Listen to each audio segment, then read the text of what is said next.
చదువుకున్న లేఖనాన్ని గమనిస్తే ఇక్కడ రాసిన మాట ఏంటంటే, పాటుపడిన వ్యవసాయకుడే మొదట పొలములలో పాలు పుచ్చుకొనవలసిన వాడు అంట. పౌలు భక్తుడు అంటున్నాడు తిమోతితో, నేను చెప్పే మాటలు ఆలోచించుము, నేను చెప్పే మాటలు ఆలోచించుము అంటున్నాడు. ఏం ఆలోచించాలి? క్రీస్తు రక్తంలో కడగబడిన మనము ఆలోచించవలసిన విషయాలు ఏంటి? మొట్టమొదటిగా మనం ఆలోచించవలసిన విషయాల్లో చాలా విలువైన సంగతి ఏదైనా ఉందంటే, మన ఆధ్యాత్మిక జీవితము సరిగా ఉందా లేదా అని ఆలోచన చేసుకోవాలి. మన ఆధ్యాత్మిక జీవితము సరిగా ఉందా లేదని ఆలోచన చేసుకోవాలి. పైన చెప్పబడిన మాటల్లో, పౌలు భక్తులు చెప్పిన మాటల్లో, సైనికుని వలె శ్రమ అంటే క్రీస్తు యేసు యొక్క మంచి సైనికుని వలె నాతో కూడా శ్రమను అనుభవించుము అన్నాడు. సైనికుడు అంటే దేశాన్ని భద్రం చేసేవాడు. సైనికుడు అంటే ఎవరు? అతను సైనికుడు అంటే దేశాన్ని భద్రం చేసేవాడు అన్నమాట. సైనికుడు అంటే ఎప్పటికప్పుడు తన ప్రాణాలను పణంగా పెట్టి యుద్ధం జరుగుతున్నా యుద్ధం జరగకపోయినా ఆ సైనికుల్లో ఒకటే తెగు ఉంటుంది. ఏంటి ఆ తెగు అంటే, నన్ను నమ్మి ఈ బాధ్యతలు అప్పచెప్పాడు కాబట్టి, ఇది ప్రధానమంత్రి, ఇప్పుడు ప్రస్తుతం కేంద్ర ప్రభుత్వం దేశం మొత్తాన్ని పరిపాలిస్తుంది కాబట్టి వాళ్ళే రాష్ట్రాల మీద దేశవ్యాప్తంగా అన్ని విధాల అధికారం వారికి ఉంటుంది. ఆ అధికారాన్ని బట్టి సైన్యంలో చేర్చబడిన సైనికులు వాళ్ళ హృదయంలో ఒకటే నిర్ణయం ఉంటుంది, నన్ను నమ్మి ఉద్యోగం ఇచ్చారు కాబట్టి ఉద్యోగానికి నేను న్యాయం చేయాలి, నా వంచుగా నేను నా దేశాన్ని, నా మాతృభూమిని కాపాడుకోవాలంటే నేను నిలబడాలి, నన్నే ప్రత్యేకంగా ఎంచుకున్నారు కాబట్టి అని చెప్పని అతను నిలబడి దేశాన్ని కాపాడుకుంటూ ఉంటాడు. ఆ క్రమంలోనే జట్టి అయిన వాడు పోరాడినప్పుడు, అంటే నియమం ప్రకారం పోరాడుతాడు. వ్యవసాయం చేసేవాడు ఖచ్చితంగా దిగుబడి వస్తుంది అన్న నిరీక్షణ కలిగే వ్యవసాయం చేస్తాడు. ప్రకృతి వికృతంగా మారినా, భగవంతుడా ఏంది పరిస్థితి అంటూ కూడా వ్యవసాయకుడు అంటే రైతు కావచ్చు, కౌలు రైతు కావచ్చు, ఖచ్చితంగా మంచి దిగుబడే వస్తుందని చెప్పని నిరీక్షణతోనే వ్యవసాయం చేస్తాడు. ప్రతిఫలము ఎంతనా రాని ఆ వచ్చిన దాన్ని బట్టి ఇంతేనేమో అని చెప్పని సంతృప్తి పొంది ఆ వచ్చిన దిగుబడిలో నుంచి ప్రథమ ఫలం పొందుతాడు. అతను తింటాడనమాట. తినవలసిన అర్హత కలిగిన వాడు అతను కాబట్టే అతడు తింటాడు. అయితే ఇక్కడ పౌలు భక్తుని ద్వారా తిమోతికి చెప్తూ, అంటే తిమోతి అనే కాడ నీ పేరు నా పేరు మనందరి పేరు రాసుకోవాలి. ప్రభు అంటున్నాడు పరిశుద్ధాత్మావేశంలో పరిశుద్ధాత్మావేశంలో ప్రభు సెలవిస్తున్న మాట ఏంటంటే, మొదటిగా మనం ఏం ఆలోచించాలంటే మన ఆధ్యాత్మిక జీవితం ఎలా ఉంది? ప్రభు మెచ్చుకునేలాగా ఉందా? ప్రభు మనం చూసి దుఃఖపడేలాగా ఉందా? ప్రభు మనం చూసి మెచ్చుకునేలాగా ఉందా, లేదా మనం చూసి దుఃఖపడేలాగా ఉందా? పరమగీతంలో ప్రియురాలు అంటుంది, నా ప్రియుడు నావాడు, అతని ప్రేమాతిశయము చేత నేను మోర్చిల్లుచున్నాను. నా ప్రియుడు నాకు ఆయన ప్రేమను బట్టి నేను ప్రేమాతిశయమును బట్టి మోర్చిల్లుచున్నాను, కాబట్టి అంజూరు పడ్డలు పెట్టి నన్ను బలపరచండి అంటుంది. పరమగీతంలో నుంచి ప్రియురాలు ప్రభు కోరుకున్న వధువైన సంఘం అంటున్న మాట అది. ఈరోజు మనం చెప్పగలమా?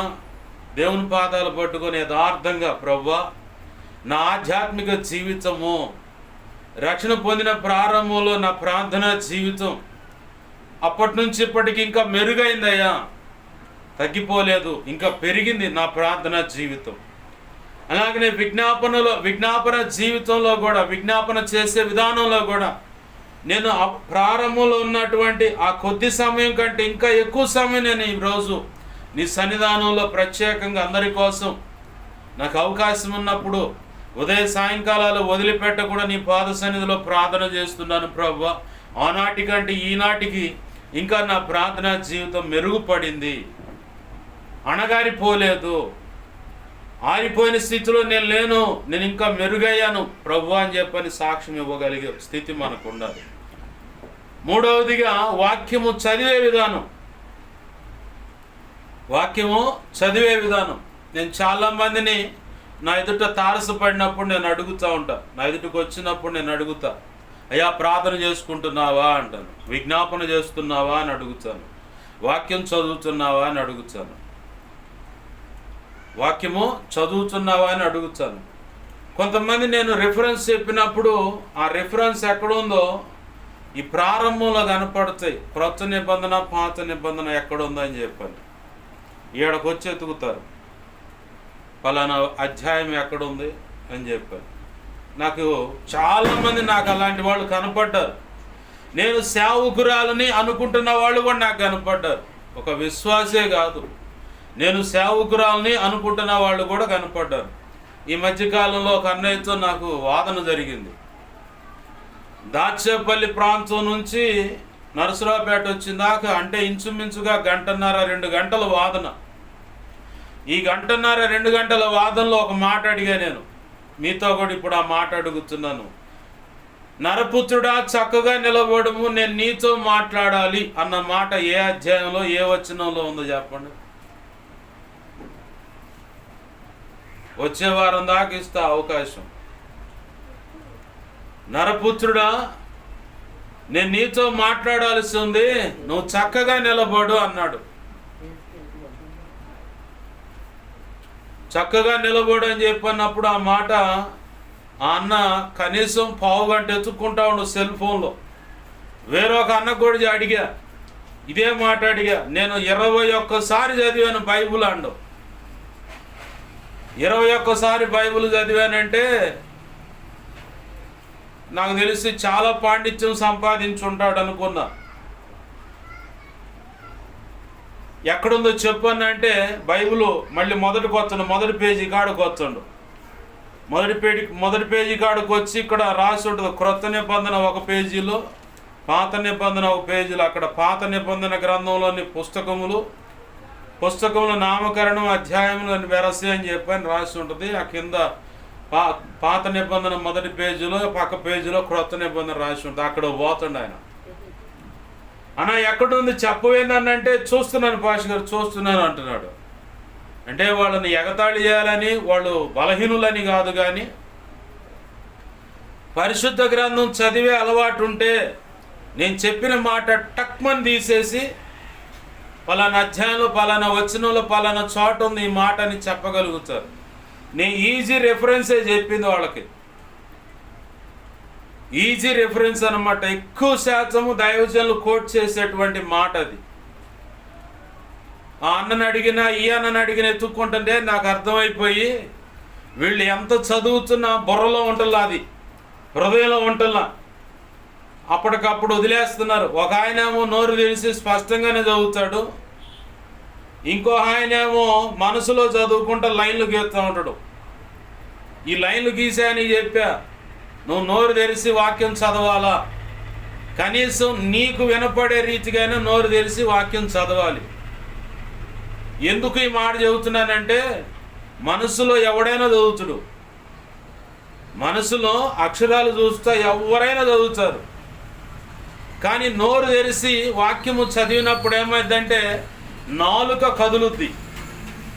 నాలుక కదిలినప్పుడు నువ్వు పలకలేనటువంటి కష్టమైన మాటలు బైబిల్ గ్రంథంలో ఉన్నాయి. అంటే హెబ్రీ భాషలో యాజ్ టీజ్గా అక్కడ చెప్పబడిన నామకరణాలు, అంటే వాళ్ళ పేర్లు అచ్చంగా అంతే డైరెక్ట్గా తీసుకొచ్చి తెలుగులో రాసి పెట్టున్నాయి.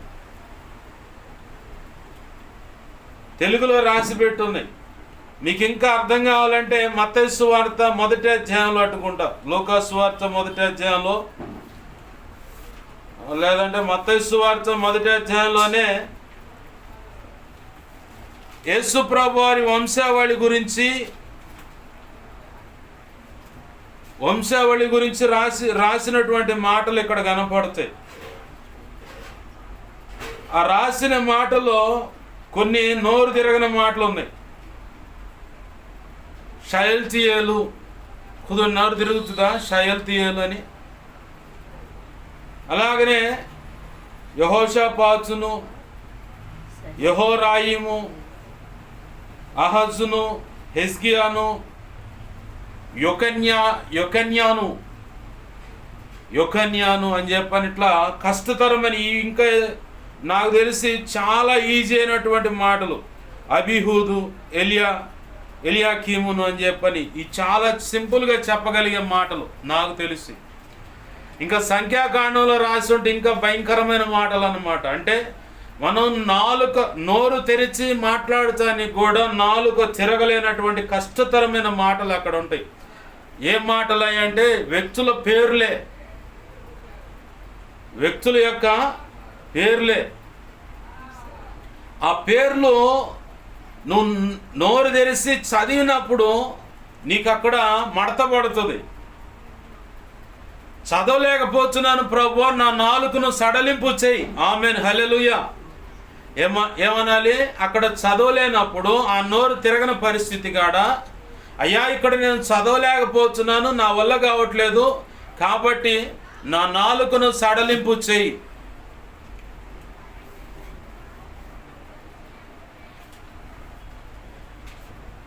నా నాలుకను సడలింపు చేయ.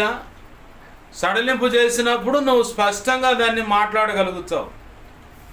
ప్రారంభంలో అయినా ప్రభు కృపను బట్టి ఇప్పటికైనా సరే దేవుని సన్నిధిలో నేను మాట అడిగాను, అడుగుతూనే ఉన్నా. ఏంటయ్యా మాట అంటే, నీటి ప్రవాహం వలె సుస్పష్టంగా నీ వాక్యాన్ని నేను చదవాలి ప్రభువా, ధ్యానించాలి ప్రభువా, దాన్ని నెమరవేయాలి.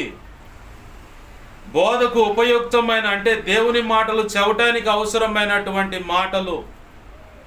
దయచేసి నా మాటల మీద మనసు పెట్టండి. కష్టం అనుకుంటే వెళ్ళిపోవచ్చు.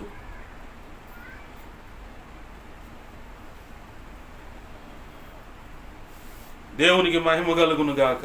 హల్లెలూయా.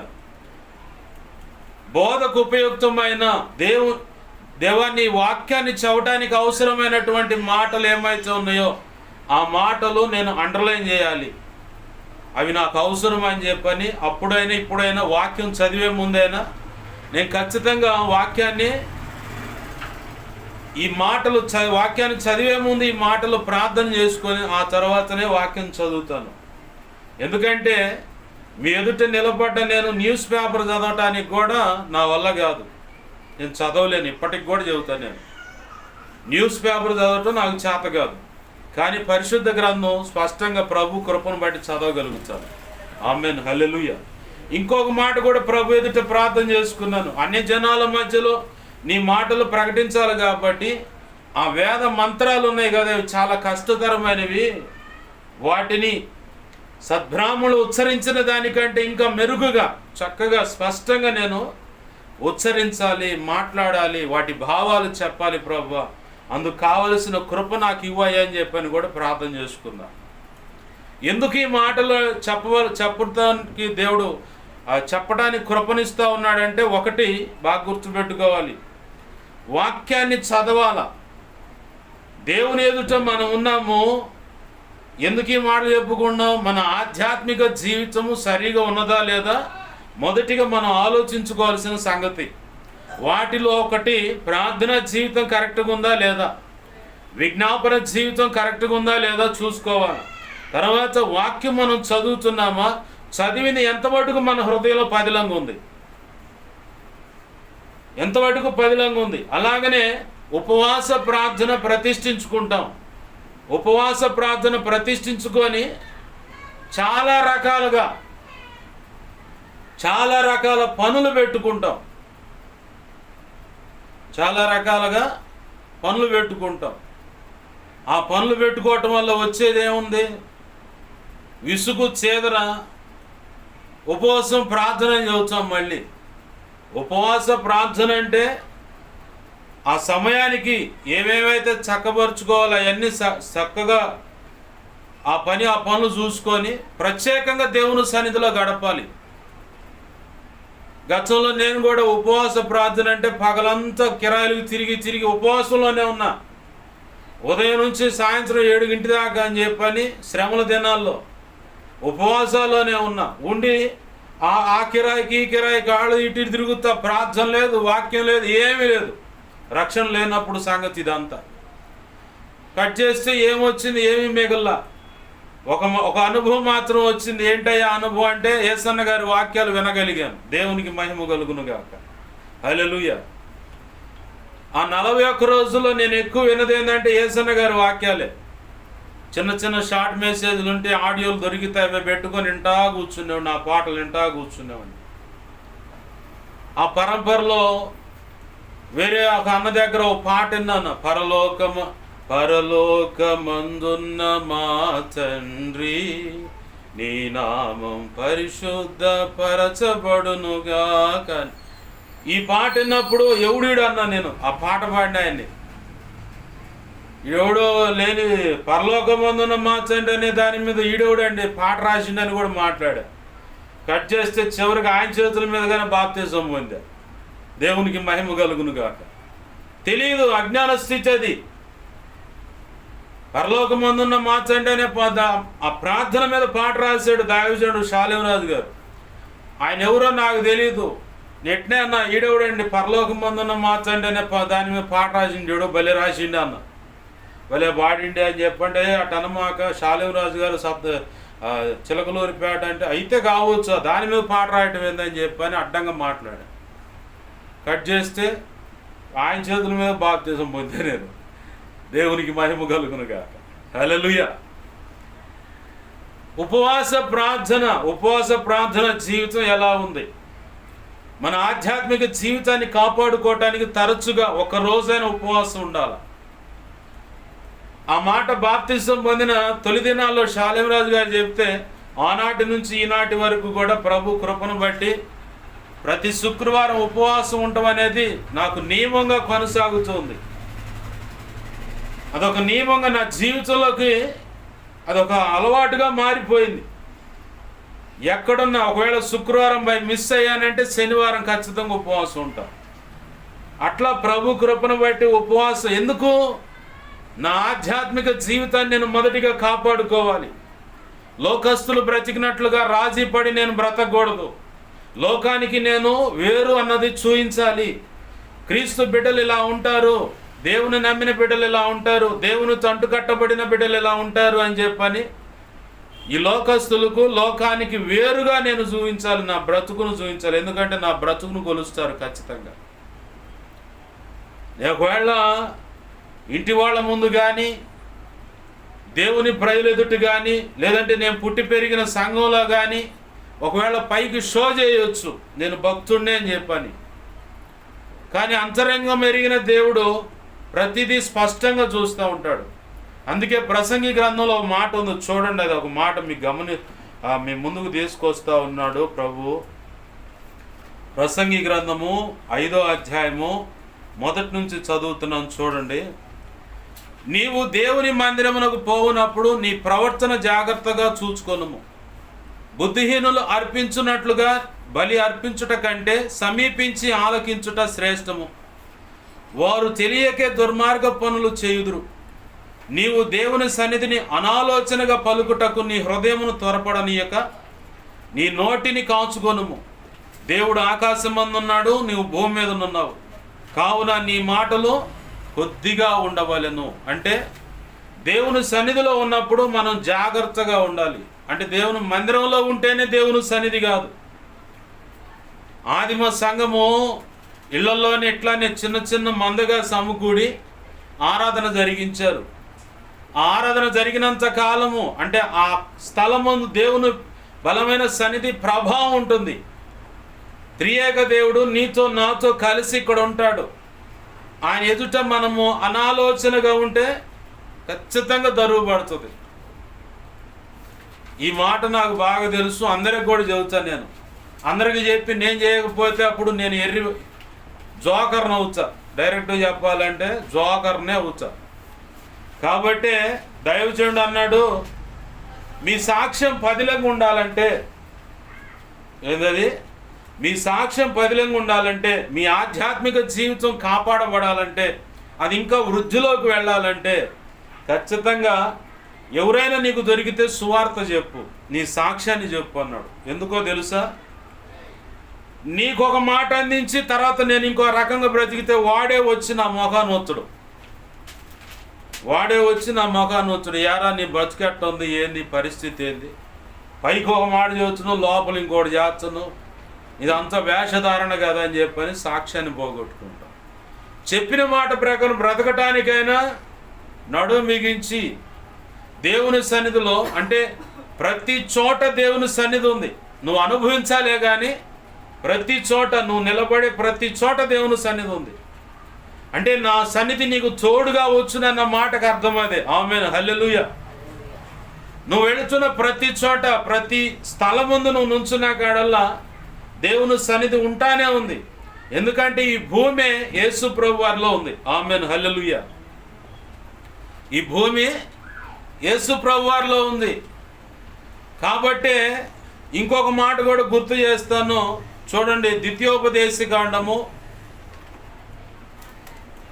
6వ అధ్యాయం అట్టుకుంటుంది. ద్వితీయోపదేశకాండము 6వ అధ్యాయం అట్టుకుంటా.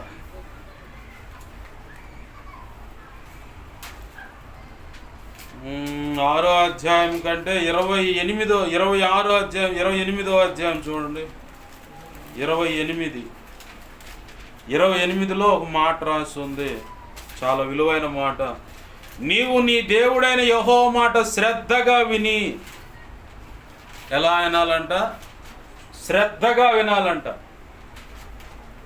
శ్రద్ధగా వినాలని చెప్పాడు. అలాగనే నిర్గమాకాండంలో అట్టుకుంటా, నిర్గమాకాండంలోనే ఒక మాట ఉంది. ఏంటయ్యా మాట అంటే, తండ్రి అయిన దేవుడు మోషేతో చెప్తున్నాడు.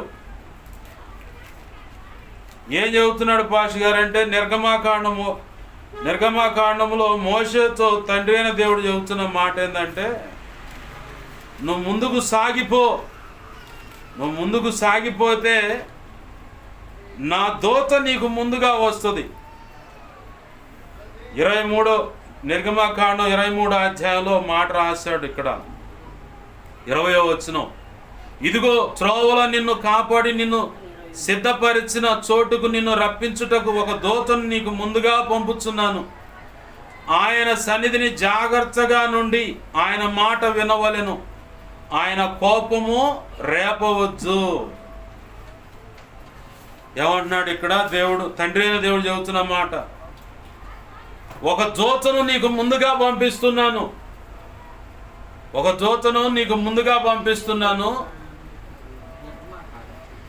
నిర్గమాకాండం 23 అధ్యాయము 20వ వచనం కాడి నుంచి నేను చదువుతున్నాను. అక్కడ చెప్పబడిన మాట ఏంటంటే, ఒక దూతను నీకు ముందుగా పంపిస్తున్నా, ఆయన సన్నిధిని జాగ్రత్తగా నుండి ఆయన మాట వినండి, ఆయనకు కోపాన్ని రేపొద్దు. ఇంకో మాట కూడా చెప్తా ఉన్నాడు, అయితే నీవు ఆయన మాటను జాగ్రత్తగా విని నేను చెప్పినది యావత్తు చేసిన ఎడల నేను నీ శత్రువును నీ విరోధులకు విరోధునై ఉందును. ఎట్లనగా నా దూత నీకు ముందుగా వెళ్ళును. ఏమంటున్నాడు ఇక్కడ ఆయన? నా దూత నీకు ముందుగా వెళ్ళును. దేవునికి మహిమ కలుగును గాక. హల్లెలూయా. ఈ దూత కట తండ్రి అయిన దేవుని పేరుందంట. ఎవరైనా ఆ దూత అంటే యేసు ప్రభు వారే. ఆమేన్, హల్లెలూయా. 2వ కీర్తనలో కూడా ఇంకొక మాట రాసి ఉంటుంది. ఎందుకు ఈ మాటలు నువ్వు కోట్ చేస్తున్నంటే, ప్రభు నాతో మాట్లాడిన సంగతులు నా ఎదుటున్న వ్యక్తులు, లేదంటే ఈ మాటలు వింటున్న వ్యక్తులు సరిగా లేరని చెబుతున్నా. ప్రభు నాతో మాట్లాడిన మాటలను బట్టి నేను ఉంటున్న ప్రతి చోట దేవుని సన్నిధే ఉంది కాబట్టి దాని విషయంలో భయపడుతున్నాను. ప్రభు నాతో మాట్లాడుతున్న సంగతులని మీ ఎదుట దాన్ని ఏకరువుగా పెడుతూ ఉన్నాను. ఇంకో మాట ఇక్కడ 2వ కీర్తన 12వ వచనం చూడండి. ఆయన కోపము త్వరగా రగులు కొనును, కుమారుని ముద్దు పెట్టుకొనిడి, లేని ఎడల ఆయన కోపించును. అప్పుడు మీరు త్రోవ తప్పి నశించెదరు. ఆయనను ఆశ్రయించిన వారందరూ ధన్యులట. 2వ కీర్తన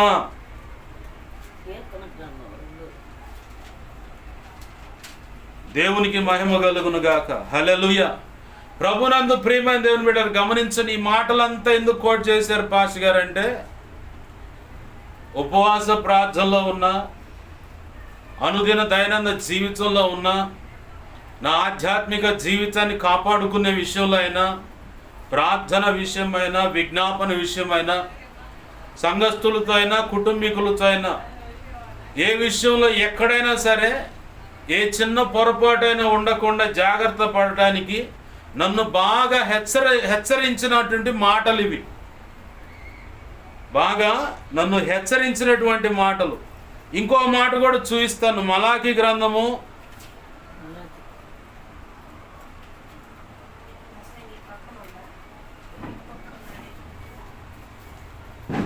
1 పేజీ తిప్పితే క్రొత్త నిబంధన కనపడుతుంది. ఆడ ఉంటుంది.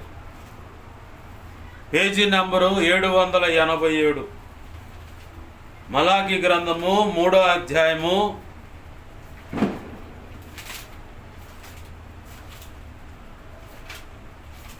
16వ వచనం చూడండి. అప్పుడు యెహోవా యందు భయభక్తులు గలవారు ఒకరితో ఒకరు మాట్లాడుకొనుచుండగా యెహోవా చెవియొగ్గి ఆలకించును. మరియు యెహోవా యందు భయభక్తులు కలిగి ఆయన నామమును స్మరించుచు ఉండు వారికి జ్ఞాపకార్థముగా ఒక గ్రంథమందు ఆయన సముఖమందు వ్రాయబడెను. అంటే మనం ఏదైనా మాట్లాడుకుంటుంటే అది మంచి కావచ్చు, చెడు కావచ్చు. కనపడదా? 787 పేజీలో మలాకి గ్రంథం 3వ అధ్యాయము 16 వచనాలు. 16వ వచనం 16-15 ఉంటుంది చూడండి. అక్కడ 16వ వచనం. మలాకి గ్రంథం 3వ అధ్యాయము 16వ వచనం. అక్కడ రాసి ఉంటుంది ఈ మాట. ఈ మాటలు నన్ను బాగా భయపెట్టిన సంగతులు అన్నమాట. ఏ దైవజనుడి గురించైనా, ఏ వ్యక్తి గురించైనా నేను మాట్లాడుతున్నప్పుడు ప్రతి మాట దేవుని సన్నిధిలో కోట్ చేస్తూ ఉంటాడు. ఒక గ్రంథం ముందు రాసి పెడతానంటున్నాడు ఆయన. కాబట్టి నా ఆధ్యాత్మిక జీవితాన్ని నేను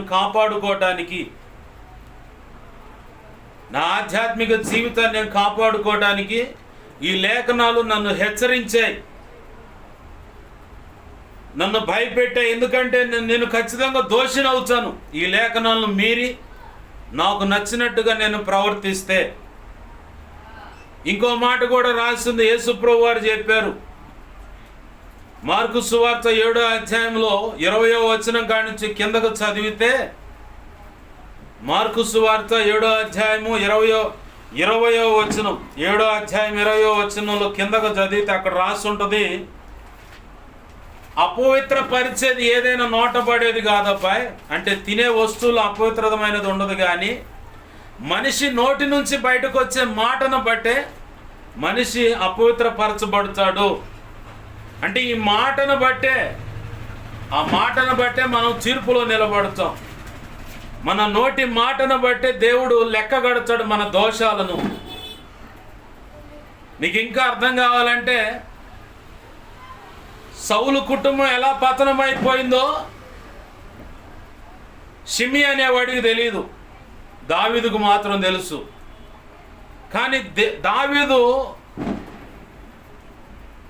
తన కడుపును పుట్టిన బిడ్డ తరుముతుంటే వాడిని ఎదుర్కొని చంపటం అనేది చేయలేక నిస్సహాయుడిగా మారిపోయి అడవికి పారిపోతూ ఉంటాడు. ఆ పారిపోయే క్రమంలో షిమి అనేవాడు దావీదుని ఎదుర్కొని అటు వెళ్తూ ఉంటే చూసి దుమ్మెత్తి, నాకెళ్ళి చూడండి బాగా, దుమ్మెత్తి ఇట్లా దుమ్మెత్తి పోసి చీపో కుక్క అని చెప్పని తిట్టాడు. దావీదు శ్రమలు అనుభవించి తిరిగి సౌలు అనే వ్యక్తి పిల్లగాడు కూడా సరి చేయబడ్డాడని సంగతి తెలిసి దావీదు మళ్ళీ పట్టాభిషేకం చేయటానికి, రాజ్య బాధ్యతలు అప్పచెప్పడానికి పెద్దలంతా పోయి పిలుచుకొచ్చేటప్పుడు బర్ర పరిగెత్తుకుంటూ పోయింది ఈ షిమ్మి అనేవాడే. రాజును ఎదుర్కొంది. సంగతి తెలిసింది. తర్వాత క్షమాపణ కోరుకున్న చావు మాత్రం తప్పల. ఎందుకు ఈ మాట దేవుడు కోట్ చేస్తూ ఉన్నాడంటే, ఇక్కడ మన నోటి మాట ఎలా ఉందో జాగ్రత్తగా చూసుకోవాలి. మనము మొట్టమొదటిగా బాగా గమనించండి, ఆధ్యాత్మిక జీవితాన్ని దేవుడు ఆశించినట్లుగా ఉందా లేదా అన్న దాని గురించి ఆలోచించాలి. ఆ క్రమంలో మన ప్రార్థనా జీవితం, రక్షణ పొందిన కాడి నుంచి ఇప్పట్లో మన ప్రార్థనా జీవితం ఎలా ఉందో చెక్ చేసుకోవాలి. రెండవది, విజ్ఞాపన జీవితం ఎలా ఉందో చెక్ చేసుకోవాలి. మూడవది, వాక్యము మనము శ్రద్ధ కలిగి నోరు తెరిచే నీ మాట నీకు వినపడాలా. ఇంకా కష్టమైన పని నాకు ఒక దైవజనుడు చెప్పాడు. అంటే చాలామంది ఇష్టపడి చేశారు, నాకైతే అది కష్టం అనిపించిన మాట అనమాట. అందుకే కష్టమైన పని అని చెబుతుంది. ఎన్నోది? మూడవది ఏంటయ్యా దైవజనులు చెప్పిన కష్టమైన పని అంటే, నిలువు మోకాళ్ళ మీదే ఉండి ప్రార్థన చేయి, నిలువు మోకాళ్ళ మీదే ఉండి వాక్యాన్ని చదువు అన్నాడు. నన్ను అభిషేకించినటువంటి దైవజనుడు ఇప్పటికీ కూడా ఆయనకు 65-67 వచ్చినట్టుంది. నిలువు మోకాళ్ళ మీద ఉండే ప్రార్థన చేస్తాడు. వాక్యము చదివేటప్పుడు కనీసం అరగంట పాటు అన్య భాషల్లో దేవునితో మాట్లాడి తన మనసుకు సంతృప్తి కలిగింది, పరిశుద్ధాత్మ చేత నింపబడ్డానన్న ఆ సంతృప్తి కలిగిన తర్వాతే నిలువు మోకాళ్ళ మీద ఉండి వాక్యాన్ని చదువుతాడు. అలా ఇప్పటికి ప్రపంచానికి చెప్పిన సంగతి ఏంటంటే 125 సార్లు చదివానయ్యా అని. ఆయన కాళ్ళు పట్టుకొని వచ్చటానికి ఎవరైనా పోతే వచ్చనీయుడు. అన్నీ గిలకల కాడ అంతా కాయలు కాసి ఉంటుంది. ప్రార్థనలో ఆయన కూర్చొని ఈ పిక్కలు అయితే పట్టుకుంటే భయంకరమైన నొప్పులు వస్తాయంట. తొందరపాటి వాటిని టచ్ చేయమాకండి అయ్యా, అసలు వత్తొద్దు, నా మాట ఏంటంటే పర్లేదు అయ్యగారు అని చెప్పని వెళ్ళి కొంతమంది ఆ కాళ్ళు వస్తున్న సందర్భాలు ఉన్నాయి. వాళ్ళు చెప్పిన సాక్ష్యం. నేనైతే చూడలేదు, కానీ దైవజనుడు కూడా చెప్పిన సాక్ష్యం. కాళ్ళు కాయలు కాసి ఉంటాయంట, మోకాళ్ళ కాడ కూడా కాయలు కాసి ఉంటాయంట, మోకాళ్ళ పై చర్మం కాయలు కాసి. ఏంటంటే నిలువు మోకాళ్ళ మీద నిలబడి వాక్యం చదవడం. నాకు ఒక దైవజనుడు చెప్పాడు, సేలం యేసుపాదం గారని, జీసస్ గాస్పుల్ మినిస్ట్రీస్ నస్రావుపేటలోనే కాలువ బజార్ క్రిస్టియన్ పాలెంలో. ఏం పేరు నీ దాంట్లో? జాషువా డానియల్ అని ఉలిక్కిపడి ఏం చూసి పెట్టాడు షాలిరాజు ఆ పేరు నీకు అన్న. మా గురువు గారి పేరు పెట్టారు. అయితే నువ్వు మోకాళ్ళ మీద ఉండి ఇటు అటు చూడకుండా దేవుని వైపే చూస్తా, లోకంకి వెళ్ళి చూడకుండా దేవుని వైపే చూస్తా, మోకాళ్ళ మీద నిలబడే ప్రార్థన చేయి, మోకాళ్ళ మీద నిలబడే వాక్యం చదవండి. 1-2 నెలలు దాన్ని నేను నిర్లక్ష్యపరిచా. ఒకరోజు గుర్తొచ్చి మోకాళ్ళ మీద నిలబడి ప్రార్థన చేసుకొని మోకాళ్ళ మీద నిలబడి ఒక 5 అధ్యాయాలు చదివి ఇక ప్రార్థన చేసుకుంటా ఉన్నా. ఇట్లా పేజీలు వాటికే కదులుతూ ఉన్నాయి. నాకు కనపడుతున్న ఈ లైట్ కంటే ఇంకా తెల్లగా మారిపోయి దాంట్లోంచి ఒక పావురం రెక్కలు కొడుతూ పైకి లేచింది. ఈ పై కప్పు భాగం అంతా పైకి లేచి ఆ నుంచి డైరెక్ట్గా ఈ తలలో నుంచి ఈ గుండె సరిగా ఇక్కడికి వచ్చి అలా తొంగి చూస్తూ ఉంది. ఈ దర్శనం ఏంది ప్రభు అని 4 రోజులు అనుకుంటే కానీ అర్థమైంది. అదే సంవత్సరం 2018లో ఈ సంగతి జరిగింది. 2018లో నాకు ఆ సంవత్సరంలో దేవుడిచ్చిన వాగ్దానం ద్వితీయోపదేశకాండం 31వ అధ్యాయంలో ఒక మాట ఉంది. ద్వితీయోపదేశకాండం 33వ అధ్యాయము 27వ వచనంలో, శాశ్వతుడైన దేవుడు నీకు నివాసం స్థలమును నిత్యముగా నుండి బాహువులు నీ క్రింద నుండును అనే వాగ్దానము 2018లో నాకు దేవుడిచ్చాడు. ఆ సంవత్సరం దైవజనుడితో నేను మాట్లాడాను, ఏం చూసి పేరు పెట్టాడు అది అన్నాడు. ఆ తర్వాత ఆయన ఇచ్చిన సలహాను బట్టి 1 నెల 2 నెలల తర్వాత మోకాళ్ళు వేసి ఆయన చెప్పినట్టే ప్రార్థన చేస్తే పరిశుద్ధాత్మ పావురం వలె నాలోకి ఇట్లా మీదికి వచ్చి లోపలికి ఇక్కడికి వచ్చి అలా తొంగి చూస్తూ ఉంది.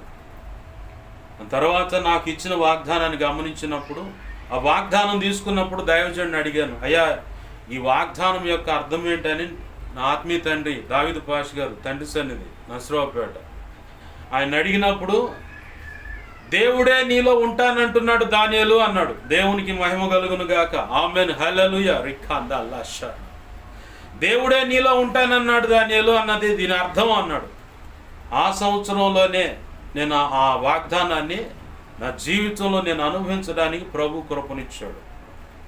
దైవజనుడు చెప్పిన మాట ఫాలో అయినప్పుడు నాకు కలిగిన మేలది. వాక్యాన్ని చదివే విధానంలో దైవజనుడు చెప్పినటువంటి మాటను ఫాలో అయితే నాకు వచ్చిన మేలది. దైవజనుడు కష్టపెడతానికి నీకు చెప్పడు, కానీ వాక్యము నీకు వినపడాలి. నీకు వినపడేలాగా నోరు తెరిచి చదవాలి. చదివినప్పుడే ఎక్కడన్నా నాలుక మడత పడుతున్నప్పుడు, చదవలేని పరిస్థితి ఉన్నప్పుడు అక్కడ దేవుణ్ణి అడుగుతావు, ప్రభువా ఈ మాట నేను పలకలేకపోతున్నాను కాబట్టి నాకు కృపనివ్వయ్యా, మాట్లాడుతాని కృపనివ్వయ్యని అడగగలుగుతావు. ఎన్ని అనుభవాలు ఆధ్యాత్మిక జీవితం సరిగా ఉందా లేదని ఆలోచించుకునే విషయంలో మొదటిగా ప్రార్థన, రెండోది విజ్ఞాపన, మూడోది వాక్యం చదవటం, నాలుగవది ఉపవాస ప్రార్థన. ఎలా చేస్తున్నావు? దేవుని సన్నిధిలో దేనికోసం చేస్తున్నావు? ఎలా చేస్తున్నావు? ఉపవాస ప్రార్థనలో నీ ప్రార్థన సమయం ఎంత, వాక్య సమయం ఎంత, ఇది కూడా బాగా చూసుకోవాలి. ఆ తర్వాత దేవుని సన్నిధికి వచ్చినప్పుడు ఐదవదిగా నీవు జాగ్రత్తగా ఉండాలా. ఎలా ఉండాలి? జాగ్రత్తగా ఉండాలా. నీ ఆధ్యాత్మిక జీవితం కాపాడుకునే విషయంలో ఎందుకు జాగ్రత్తగా ఉండాలని చెప్పని అంటున్నానంటే, దేవుని సన్నిధిలో అనాలోచనగా ఉంటే మనము శపించబడతాం. ఎలా ఉంటే? అనాలోచనగా ఉంటే మనం శపించబడతాం. మీకు ఇంకా అర్థం కావాలంటే, అహరోను కుమారులు ఇద్దరు అన్య అగ్నిని తీసుకొని వచ్చారు. ఇద్దరు ఏ అగ్ని? అన్య అగ్ని. అంటే దేవుని సన్నిధిలో బలి అర్పణ చేసేటప్పుడు దేవుడు ఏర్పాటు చేసిన రీతిగా యాజకులు నిర్ణయించి సిద్ధపరచవలసిన అగ్నికి బదులుగా బయట నుంచి ఏదో ఒక అగ్నిని తీసుకొని వచ్చారు. దేవునికి దోపం వేద్దామని దేవుడు అంచెం వచ్చాడు. ఇంకోటి విషయం బాగా తెలుసుకోవాలి. మనము పరిశుద్ధమైన దేవాలయంలోకి వెళ్ళినప్పుడు ఆవరణ ఉంటుంది, పరిశుద్ధమైన స్థలం ఉంటుంది, అతి పరిశుద్ధమైన స్థలం ఉంటుంది. అయితే లేవీయుడైన యాజకుడు తన వంచు వచ్చినప్పుడు అక్కడ యాజక మర్యాద చేయడానికి లోపలికి వెళ్ళినప్పుడు నడుముకు తాడు కట్టుకొని పోతాడు లోపలికి. ఆ పక్కన ఆ వస్త్రాలకి గంటలు కూడా కడతారు. ఆ గంటలు కదులుతున్నప్పుడు ఈ మనిషి బ్రతికే ఉన్నాడు అన్నది నిరూపణ కోసం. ఎప్పుడైనా కానీ ఆ గంటల శబ్దం ఆగిపోయిందా, ఇతనేదో దోషం చేసి ఉంటాడు కాబట్టి దేవుడు మొచ్చాడు, చచ్చుంటాడు అని చెప్పని ఇక ఆ తాడుతో ఆ వ్యక్తిని ముట్టుకోకుండా తాడుతో కట్టబడి ఉంటాడు ముందుగానే. తేడా పడితే దేవుడు మొచ్చాడంటే ఆడ శవమై పడతాడు. ఆ శవాన్ని ముట్టుకోకూడదని, ముట్టుకుంటే మళ్ళీ వారం రోజులు ఎడంగుండాల్సి వస్తుంది, శుద్ధీకరణ ఆచారం చేయాల్సి వస్తుంది, అదొక ఖర్చు. ఎంతెందుకని ప్రభు చెప్పినట్టుగా తాడుతో కట్టి బయటికి ఎడుచుకెళ్ళి మిగతా కార్యక్రమాలు చేస్తారు. మనకు ఆ పరిస్థితి లేదు. ఆ పరిస్థితి లేదు కాబట్టే మనము దేవుని సన్నిధిలో ఎలా పడితే అలా ఉండటానికి మనం రెడీ అవుతున్నాం. ఆధ్యాత్మిక జీవితాన్ని కాపాడుకునే విధానంలో నాకు దేవుడు నేర్పిన విషయాల్లో ఈరోజు నీకు తెలియపరుస్తుంది. దేవుని సన్నిధిలో ఉన్నప్పుడు అనాలోచనగా ఉండొద్దు.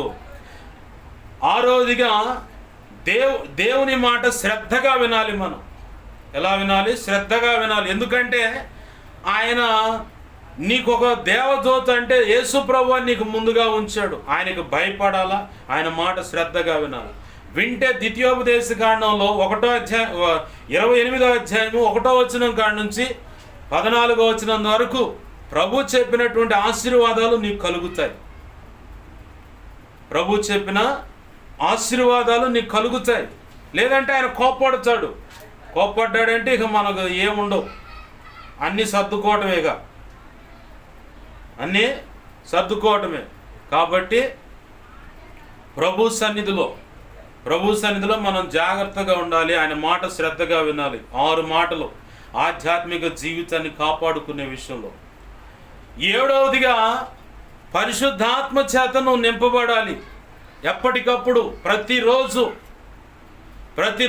దేవుణ్ణి అడుగుతూ ఉండాలి, నువ్వు పరిశుద్ధాత్మ చేత నన్ను నింపు ప్రభువా. ఏమడగాలి? అసలు నాకెందుకు పాస్టర్ గారు, నేను పరిశుద్ధాత్మ చేత నింపబడితే నాకు అంత అవసరం ఏముంది? నేను ఆల్రెడీ హోలీ స్పిరిట్ చేత నేను నడిపించబడుతున్నాను. ఎప్పుడు నన్ను నాతో దేవుడు వచ్చి మాట్లాడుతున్నాడు అని చెప్పంటే అదంతా ఉట్టిదే, నీ భ్రమ అని చెబుతాను నేను.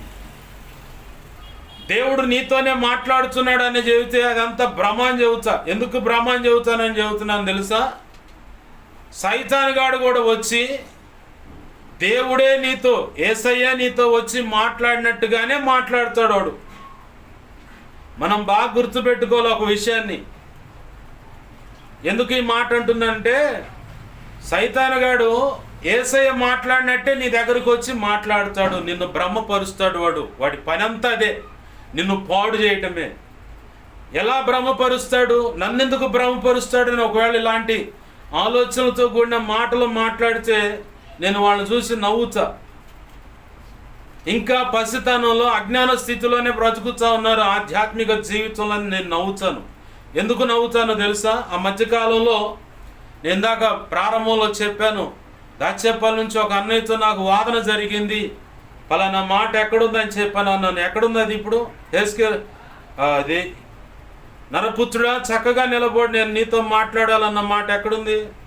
యెహెజ్కేలు గ్రంథం 2వ అధ్యాయము 1-2 వచనాల్లో ఉంది ఆ మాట. నరపుత్రుడా నీవు చక్కగా నిలబడు, నేను నీతో మాట్లాడాలి అన్న మాట యెహెజ్కేలు గ్రంథం 2వ అధ్యాయము 1-2 వచనాల్లో ఉంది. ఆ మాట చూపించిన తర్వాత అన్నతో నేను వాదన పెట్టా కావాలని. ఎందుకంటే దేవుని చేత అభిషేకించబడక మునిపే, అంటే హస్త నిక్షేపణ పొందక మునిపే కొంతమంది వ్యక్తుల మీద చేతుల నుంచి ప్రార్థన చేస్తున్నానని తన నోటితోనే దేవుడు చెప్పాడు, నేను చేశానని చెప్పని చెప్పటం విన్నాను. ఆ తర్వాత నా కళ్ళెదుట వేరొకని యొక్క పిల్లల మీద చేతుల నుంచి ప్రార్థన చేయటం కూడా నేను చూశాను. చూసి వెంటనే ఖండిస్తే మనోడు దొరకడని చెప్పని ఆ తర్వాత కొంచెం ఆగి ప్రభు చిత్తంలో సమయం ఇచ్చినప్పుడు ఇక వాదన పెట్టారు. దాచేపల్లి నుంచి ఇక మొదలైంది. మేమిద్దరమే ఉన్నాం, ఎవరు ఉండరు మధ్యలో వినటానికి కూడా. ప్రభు మేము ఇక అంతే. అయ్యా, ఆధ్యాత్మిక జీవితంలో అడుగుపెట్టిన ప్రతి ఒక్క వ్యక్తిని పడగొడటానికి సైతాను గాడు కాచుకొని వాళ్ళ పక్కనే ఉంటాడు. ఎక్కడుంటాడు? కాచుకొని పక్కనే ఉంటాడు.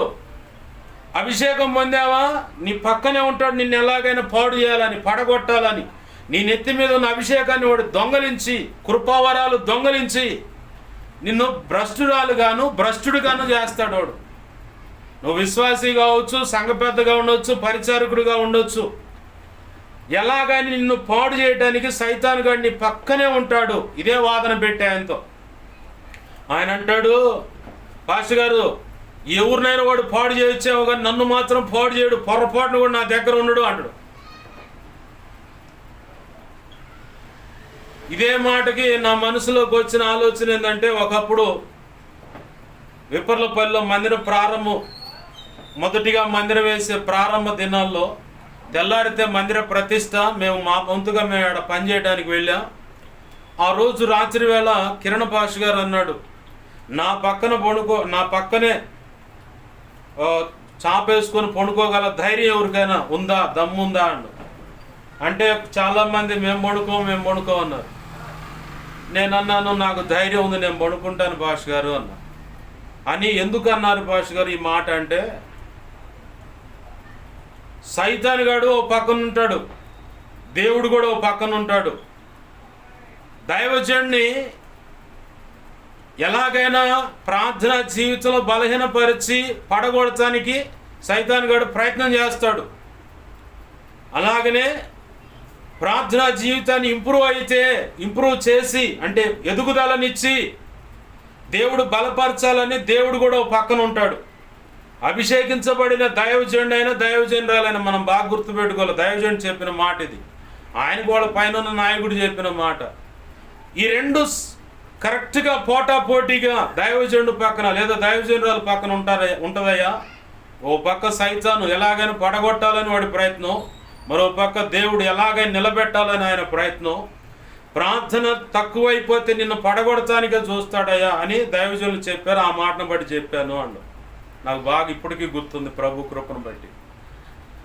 విశ్వాసినైనా, పరిచారకులైనా, సంఘ పెద్దలైనా, సేవకులైనా సరే సైతాన్ గాడు పడగొడటానికి ప్రయత్నం చేస్తానే ఉంటాడు. వాడు విస్తారమైన పనుల్లో నిన్ను నెట్టుకొని పోయి ప్రార్థన చేయనీయకుండా, వ్యక్తిగత ఆధ్యాత్మిక క్షేమాభివృద్ధి కొరకు ప్రార్థన చేసుకోనీయకుండా, వాక్యం చదువుకోనీయకుండా, అనేకుల కొరకు విజ్ఞాపన చేయనీయకుండా అనేక పనుల్లో తీసుకెళ్ళి నిన్న కుప్పగా పెట్టి వాడు వింతగా నవ్వుతా నీకెళ్ళి చూస్తూ ఉంటాడు. మరో పక్క వాడు వేసే ఎత్తుగడలు వాడు చేసే పనులు బట్టి, నువ్వు వెళుతున్న విధానాన్ని బట్టి మరో పక్క దేవుడు దిగాలుగా నీ వైపు చూస్తానే ఉంటాడు. ఆయన వచ్చి చర్య తీసుకోడంటే ఆయన ఆల్రెడీ చెప్పాడు లేఖన కాంచెలో నీతో, సైతానుగాడు వస్తాడు, మెలకు కలిగి ఎడతెరిగి లేకుండా ప్రార్థన చేయండి అని ఆల్రెడీ ఒక లేఖనం చూపిస్తానే ఉన్నాడు.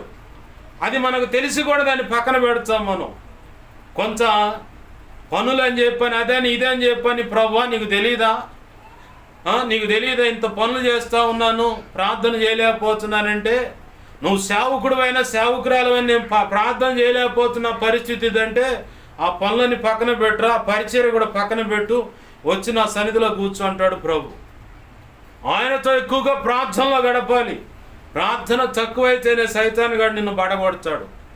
ఏ మాటలతో వాదన చేస్తూ ఉంటే ఒక టైంకు రాగానే ఆ అన్న అన్నాడు, మోకాళ్ళు వేస్తే నేను ప్రార్థన చేస్తే సైతాన్ గాడు నా దగ్గర కూడా ఉండడు. నువ్వు చెప్పేది ఏందన్నా నేను కూడా చెబుతాను, మోకాళ్ళు వేస్తే సైతాన్ గాడు నీ దగ్గర కాదు నా దగ్గర కూడా ఉండడు. ఆ తర్వాత అయినా సరే వచ్చి వాడు ఎలాగ నిన్ను పాడు చేయడానికి చూస్తాడు అని. అచ్చం దేవుడు మాట్లాడినట్టే నీతో మాట్లాడతాడన్న భ్రమపరుస్తున్నాడు వాడు నిన్ను. ఆ మాటను నన్ను భ్రమపరచట్లేదు అంటాడు. నూనె రాసి ప్రార్థన చేయమని రాసి లేదు లేఖనంలో అన్నాం. మళ్ళీ తర్వాత కొంత టైం అయిన తర్వాత, అవునన్నా నూనె రాసి ప్రార్థన చేయమని ఉంది కానీ చేతులు పెట్టి ప్రార్థన చేయమని లేదుగా, ఇంకా సంఘ పెద్దలను పిలిపించి ప్రార్థన చేయడానికి ఉంది. ఆ మాట కోట్ చేస్తే ఇంకెంత ఎగిరేవాడు. నూనె రాసి ప్రార్థన చేయమన్నాడు కానీ చేతుల నుంచి ప్రార్థన చేయమల్లా. నీ కడుపును పుట్టిన బిడ్డల మీద నువ్వు చేతులు పెట్టి ప్రార్థన చేయొచ్చన్నా, తల్లైనా తండ్రి అయినా, కన్న బిడ్డల మీద చేతులుంచి ప్రార్థన చేయొచ్చు. ఆ ఒక్క అవకాశం ఇచ్చాడు దేవుడు. ఇక అది తప్పనిచ్చి ఎవడి మీద నువ్వు ప్రార్థన చేయాలని ప్రయత్నం చేసావా, ఇక వాడి మీద ఉన్నవన్నీ వచ్చి నీ మీద పడతాయి అన్నమాట. ఇక ఏది చేతుల నుంచి ప్రార్థన చేస్తే ప్రభు, అందుకే పరిశుద్ధాత్మ ఆవేశంలో పౌలు భక్తుని ద్వారా తిమ్మోతితో చెబుతా మాట అన్నాడు, తొందరపడే హస్త నిక్షేపణ ఎవరి మీద కూడా చేయమాక. 2 రకాల హస్త నిక్షేపణ ఉంది. ఒకటి, ఒక వ్యక్తి ప్రభు కోరుకున్నటువంటి సంపూర్ణమైన కొలతలు వచ్చాయా లేదా క్షుణ్ణంగా పరిశీలనగా చూసుకొని ఆ తర్వాత మాత్రమే ఆ వ్యక్తి మీద నూనె పోసి చేతులుంచి సేవకుడిగా లేదా సేవకురాలుగా ప్రతిష్ఠించి అభిషేకించి ముందుకు పంపించటం ఒకటి మెయిన్. అది రెండవది ఏంటంటే అభిషేకం లేకుండా నువ్వు ఎవరి మీద పడితే వారి మీద చేతులు పెట్టి ప్రార్థన చేయకూడదు. కడుపును పుట్టిన బిడ్డల మీద మాత్రమే నువ్వు చేతుల నుంచి ప్రార్థన చేయాలి, మిగతా వాళ్ళ మీద ప్రార్థన చేయాలి. ఎందుకు వచ్చాను ఇటు?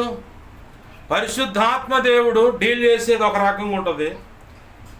అపవాదిగాడు కూడా యేసు ప్రభు వారు మాట్లాడినట్టే నీ దగ్గరకు వచ్చి వాడు మాట్లాడి నిన్ను పాడు చేయడానికి వాడు పూనుకున్నాడు. వాడు ఖచ్చితంగా నీ దగ్గరే ఉన్నాడు. కాబట్టే ప్రార్థన చేయలేం, వాక్యం చదవలేం, విజ్ఞాపన చేయలేం.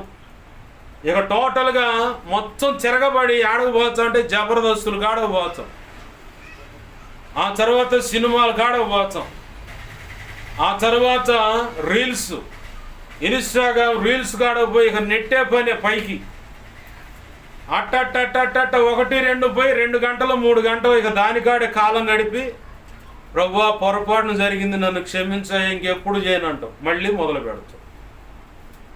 సైతానుగాడు నీకున్న సమయాన్ని పాడు చేస్తున్నాడు. ఈ విషయం చెబితే అన్నాడు, నువ్వు చెప్పే తప్పు. ఈ రాత్రి ప్రార్థన చేసి తెల్లారిపాటికల్లా నీకు చెబుతా చూడండు. ఈ రాత్రి కాదు, నెల రోజులు ఉపవాసం ఉండు. ఎప్పుడు నెల రోజులు ఉపవాసం ఉండి అప్పుడు చెప్పు నాకు. యేసు ప్రభు వారు ఇచ్చిన లేఖనాన్ని దాటి మాట్లాడడం, లేఖనానికి అనుగుణంగానే మాట్లాడతాడు ఆయన.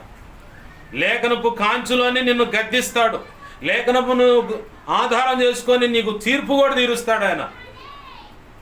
నీ మీదకి యాక్షన్ వచ్చినా, రియాక్షన్ వచ్చినా, అభిషేకం వచ్చినా, ఆశీర్వాదం వచ్చినా ప్రతిదీ ఈ పరిశుద్ధ గ్రంథాన్ని బట్టే వస్తుంది. నీకు పరిశుద్ధ గ్రంథంలో చెప్పబడిన లేఖనాన్ని బట్టే వస్తుంది. నువ్వు ఆజ్ఞాతిక్రమంగా తిరుగుబాటు చేసి బ్రతుకుతుంటే తన్నులు కూడా అట్నే పడతాయి. లేఖన కాంచులను చూపిస్తాడు. ఎందుకు ప్రభు నాకు ఈ రోగం వచ్చిందంటే ఈ కారణం ఇదిగో ఇదే లేఖనం అంటాడు. ఎందుకు ప్రభు నన్ను మొచ్చావంటే ఇదిగో ఇలా చేస్తే నేను మొచ్చుతాను అంటాడు. ప్రతిదీ లేఖన కాంచులోనే నీకు చూపించి నిన్ను గద్దిస్తాడు, సరిచేస్తాడు, తీర్పు తీరుస్తాడు కూడా, ఆశీర్వాదం ఇస్తాడు, శిక్షిస్తాడు కూడా. రోగమైనా, రొప్పైనా, అప్పైనా, ప్రాణ నష్టమైనా, ఇంకేది ఏ విషయంలో అయినా సరే లేఖనాన్ని చూపించే ప్రభు కదులుతాడు, లేఖనాన్ని చూపించే మాట్లాడుతాడు. లేఖనానికి ఆయన కట్టుబడి ఉన్న దేవుడు. ఎలా? సాక్ష్యం ఏంది? మాకు ఆధారాలు కావాలా?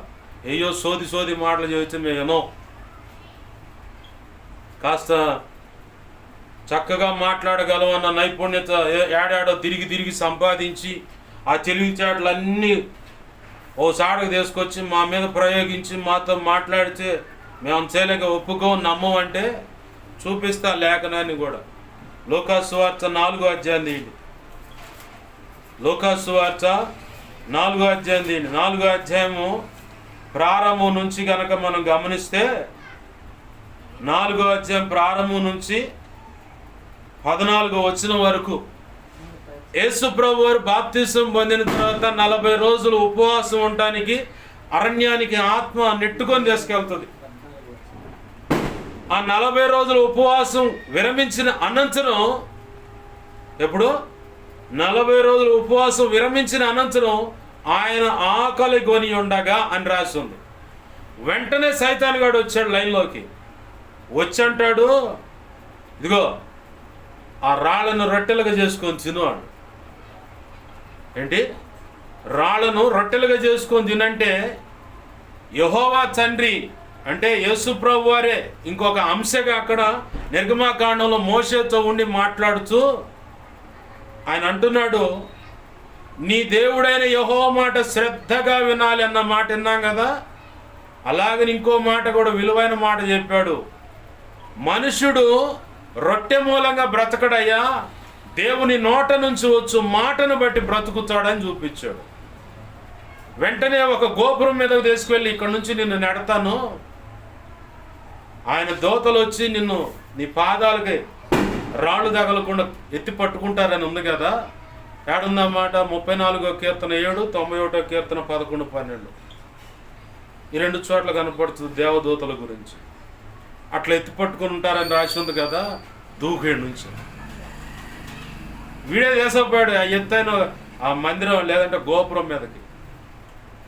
ఆ నుంచి దూకు దేవదూతలు వచ్చి పట్టుకుంటారు. అంటే దేవుని శోధించడం అన్నమాట. వాక్యమై ఉన్న దేవునికే యోహాను సువార్త 1వ అధ్యాయం 1, 2 వచనాలు కనబడుతున్న రీతిగా వాక్యమైన దేవుడికే వాక్యాన్ని చూపించి శోధిస్తున్నాడు వాడు. నేను నుంచి దూకు, ఆ దేవదూతలు వచ్చి పట్టుకుంటే అంటున్నాడు. నీ దేవుడైన యెహోవాను శోధించవద్దని రాసి ఉంది కదా అని అన్నాడు. ఆ తర్వాత మళ్ళీ ఒక ఎత్తోటి ప్రాంతానికి తీసుకెళ్ళి లోకంలో ఉన్నంటి వైభవాలు అన్నీ యేసు ప్రభు వారికి చూపిస్తా ఉన్నాడు. అవన్నీ చూపించి అంటాడు, నాకు సాగిలపడు. ఏమంటున్నాడు? నాకు సాగిలపడు అంటున్నాడు. నాకు సాగిలపడు అని చెప్పనగానే ప్రభు అన్నాడు, నీ దేవుడైన ప్రభును శోధింపవలదని రాసి ఉంది అన్నాడు. యేసు ప్రభు వారు ఆ దూతలు కాపాడుతే అన్నప్పుడు ఆ పైన రాశాడు, నీ పాదం ఎన్నడను రాతికి తగలకుండా వారు నిన్ను ఎత్తి పట్టుకొందురు అని వ్రాయబడినది ఆయనతో చెప్పాను. అప్పుడు అన్నాడు ప్రభు, నీ దేవుడైన యెహోవాను శోధింపవలదని. పైన ఇంకో మాట కూడా, కాబట్టి నీవు నాకు మ్రొక్కితివా, ఇదంతా అన్నప్పుడు నీ దేవుడైన ప్రభువుకు మొక్కవలెనని రాయబడింది అన్నాడు. యేసు ప్రభు వారినే లేఖనాలు చూపించి వాడు శోధించడానికి, దారి తప్పించడానికి ప్రయత్నం చేశాడు. ఇదే మాటలు చెప్పా అన్నకు కూడా. ఈరోజు పరిశుద్ధాత్మ దేవుడు మీతో కూడా చెబుతున్న మాట ఏంటంటే, నేను కరెక్ట్గా ఉన్నాను అనుకున్నది తప్పు. ఎలా తప్పు పాస్టర్ గారు అంటే, దేవుని యందు నేను భయభక్తులు కలిగి జాగ్రత్తగా ఉన్నానని నిన్ను భ్రమపరుస్తాడు. వాడికి ఉన్న ఆయుధం అదే. ఇది నిజమా? ఏం చెప్పిందామా? మనందరికీ తల్లి, ప్రారంభంలో ఉన్న తల్లి అవ్వమ్మ ఏం చెప్పింది? ప్రభు చెప్పిన కొన్నాను, ఇంకోటి కూడా చెప్పింది, ముట్టొద్దు అని కూడా చెప్పినాను. ఏమండు? ప్రభు చెప్పలా మాట, ముట్టొద్దు అని చెప్పలా. దాన్ని తినొద్దు, దానికి ఎడంగా ఉండండి జాగ్రత్తగా. కానీ ఏమంటుంది? ఇంకొక మాట కల్పించి ముట్టొద్దు అని చెబుతుంది సైతాన్ గారు. అందుకే ఖాళీగా ఉంటే ఖాళీగా ఉన్న హృదయము దెయ్యాల కర్మాగారం అని ఒక పెద్ద దైవజనుడు ఇంగ్లీష్లో అది ఒక సామెత రాశాడు. ఎంటీ మైండ్ డెవిల్ హౌస్ అని. ఖాళీగా ఉంటే వాడు వచ్చాడు నీతో కబుర్లు చెప్పడానికి.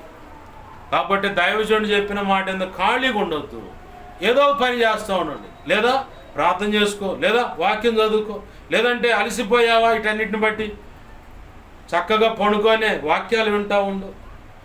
లేదంటే దైవజనులు రాసిన పుస్తకాలు పరిశుద్ధ గ్రంథం 4 సార్లు చదివిన తర్వాత దైవజనులు సాక్ష్య పుస్తకాలు, ఇంకా వాళ్ళు రాసిన అనుభవాలు, పరిశుద్ధ ఆత్మదేవుడు వారిని ప్రేరేపించి రాయించిన సత్య సంబంధమైన దైవజనులు ఎవరైనా ఉంటే వారికి సంబంధించిన పుస్తకాలు చదువు. ఇంకొంచెం పరిజ్ఞానాన్ని పెంచుకోగలుగుతావు. ప్రభునందు ప్రియమైన దేవుని బిడ్డ గమనించండి. ఆ అన్నతో దేవుడు నిన్ను బలపరచాలని చూస్తాడయ్యా. సైతాన్ గడిలా లోకాసు వార్త 4వ అధ్యాయంలో యేసు ప్రభు వారిని శోధించడానికి వచ్చాడు. ఇస్కరియోతు యోధానే డబ్బు సంచికి బానిసగా చేసి వాడిని పాడు చేశాడు. అలాగనే యోబు అనే మహాభక్తుడికే అపవాది లైసెన్స్ తీసుకొని వచ్చి మరి శోధించాడు. నిన్ను నన్ను శోధించడు అంటానికి లేదయ్యా. ఖచ్చితంగా వాడు శోధించడానికి, నిన్ను పాడు చేయడానికి వస్తాడు. అన్నప్పుడు లేదన్నా నేను ఇట్లా తెల్లారిపాటికలా చెబుతాను, ఇంతవరకు చెప్పాల సమాధానం. నాకు తెలుసు అది తప్పు. ఎందుకు ఈ మాట అంటున్నానంటే, పరిశుద్ధ గ్రంథంలో నువ్వు వెళుతున్నప్పుడు పరిశుద్ధాత్మ చేత, పరిశుద్ధ గ్రంథాన్ని చదువుతూ నువ్వు ముందుకు వెళుతున్నప్పుడు పరిశుద్ధాత్మ చేత నువ్వు నింపబడాలి. ప్రతిరోజు జరగాలది. సేవకుడు అయినా, సేవకురాలు అయినా, సంఘ పెద్దగా ఉన్న పరిచారకులుగా ఉన్న విశ్వాసులైనా సరే, ప్రతిరోజు ఆయన సన్నిధిలో ఉన్నప్పుడు ప్రభువా నీ పరిశుద్ధాత్మతో నన్ను నింపు, నాకు ఈరోజు కావాల్సిన పరిశుద్ధాత్మ చేత నన్ను నింపు, నన్ను బలపరచు ప్రభు అని చెప్పి ఆయన పాదాలు పట్టుకొని బచ్చమలాడాలి. 7వ అంశంగా ఏంటి? పరిశుద్ధాత్మ చేత నువ్వు నింపబడి ఆ పరిశుద్ధాత్మ చేత నువ్వు నడిపించబడుతున్నావో లేదో ఆలోచించు. 8వ అంశంగా ఆత్మ బలము కలిగి ఉన్నావో లేదో ఆలోచించు. ఏం కలిగి? ఎలా వస్తుంది పాస్టర్ గారు ఆత్మబలము? ఆత్మబలం అని చెప్పని ప్రతి విషయంలో చెప్తా ఉన్నారు. ఎలా వస్తుందంటే 2 అనుభవాల నుంచి ఆత్మబలము నువ్వు సంపాదించగలుగుతావు. ఆమెన్, హల్లెలూయా. ఎన్ని అనుభవాలు? 2 అనుభవాలు. ఆ 2 అనుభవాలు ఏంటంటే, 1 రహస్యమందు చూచు నీ తండ్రి అయిన దేవుని ఎదుట మోకరించి ప్రార్థన చేసే అనుభవాన్ని బట్టి, అలాగనే దానికి ఇంకొకటి జోడించాలి. ఆ ఇంకొకటి జోడించే విషయం ఏంటంటే ఉపవాస ప్రార్థన. ఆమెన్, హల్లెలూయా. ఇప్పుడు మనం చూసుకున్న ఈ లూకాసు వార్త 4వ అధ్యాయంలోనే 14వ వచనంలో ఓ మాట రాసి ఉంది. అప్పుడు యేసు ఆత్మ బలముతో అన్నాడు. ఆమెన్, హల్లెలూయా. ఇదే లూకాసు వార్త 2వ అధ్యాయము, ఒక పేజీ యువతలకు చెప్పండి. 2వ అధ్యాయం పై భాగం చూడండి. అంటే 1వ అధ్యాయం చివరి వచనంలో చివరిగా ఒక మాట ఉంటుంది. శిశువు ఎదిగి ఆత్మయందు బలము పొంది ఇశ్రాయేలుకు ప్రత్యక్షమగు దినము వరకు అరణ్యంలో నుండేను. ఆమెన్, హల్లెలూయా. అరణ్యం అంటే ఆ రోజుల్లో ఉన్న అనుభవం అది. ఈ రోజుల్లో అరణ్యం అనే అనుభవం అంటే యేసు ప్రభు వారితో ఏకాంతంగా ఆయన సన్నిధిలో గడిపే అనుభవం. ఆమెన్, హల్లెలూయా. ఏకాంతంగా దేవునితో గడిపాడు బాప్తిస్మిచ్చు యోహాను. కాబట్టి ఆత్మ బలము పొందాడు.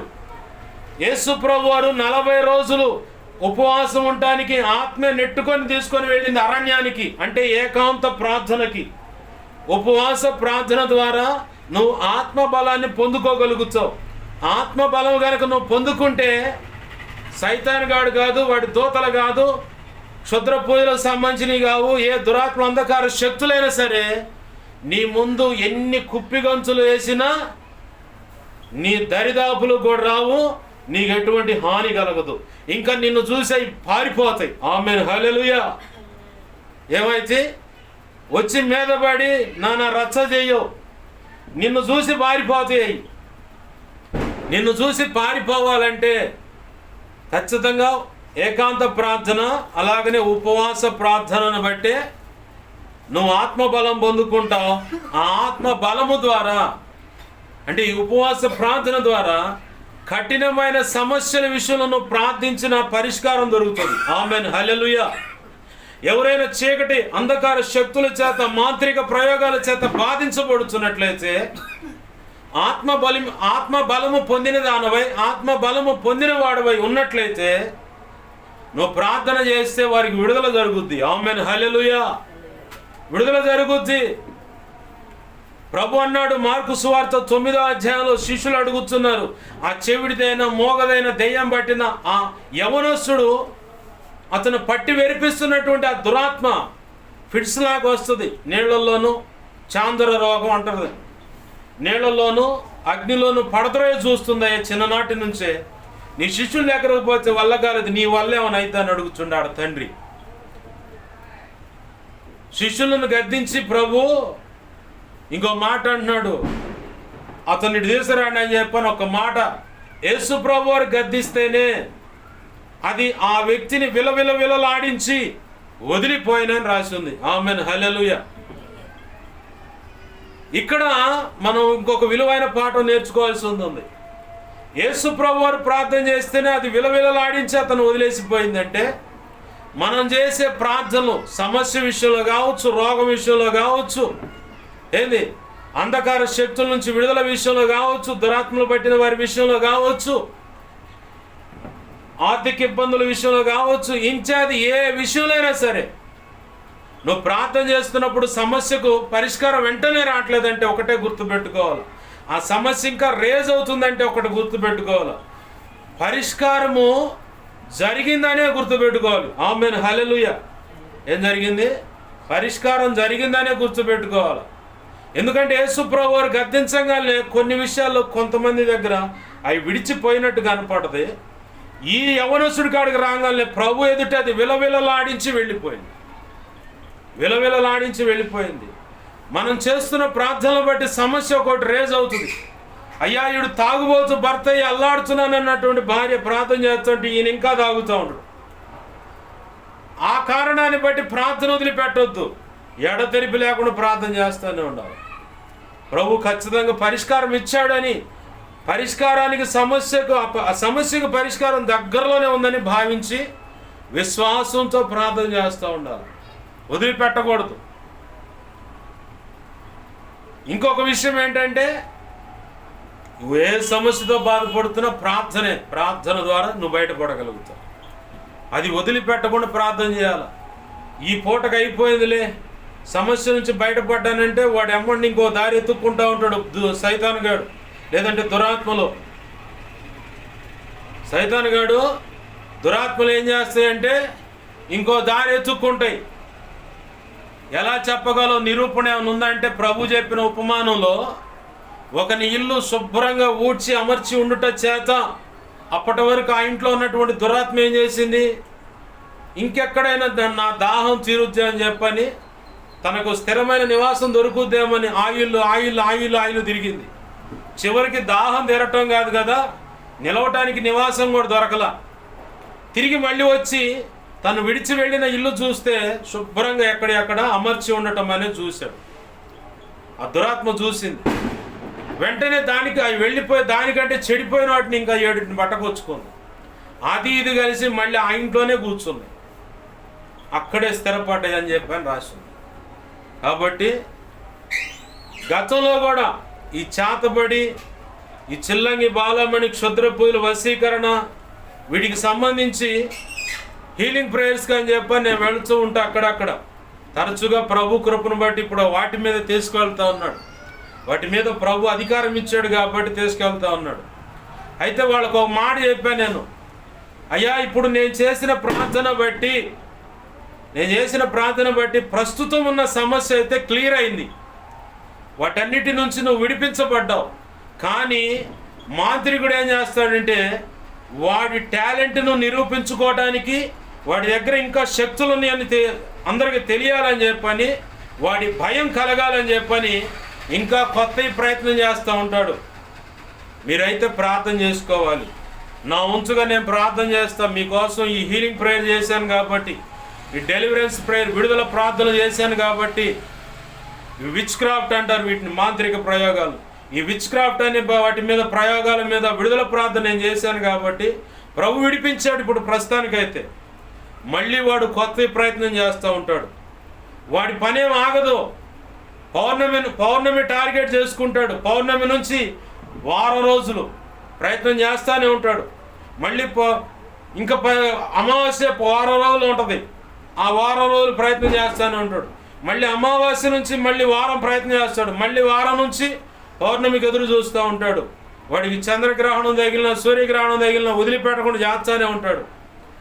ఇప్పుడు వచ్చిన ప్రయోగించబట్టే నీ మీద దాడి చేస్తున్న వాటి విషయంలో విడుదల ప్రార్థన చేశావు, ఓకే, నువ్వు క్లియర్ అయ్యావు, ఫ్రీ అయ్యావు, వాటి బాధ నీకు లేదు.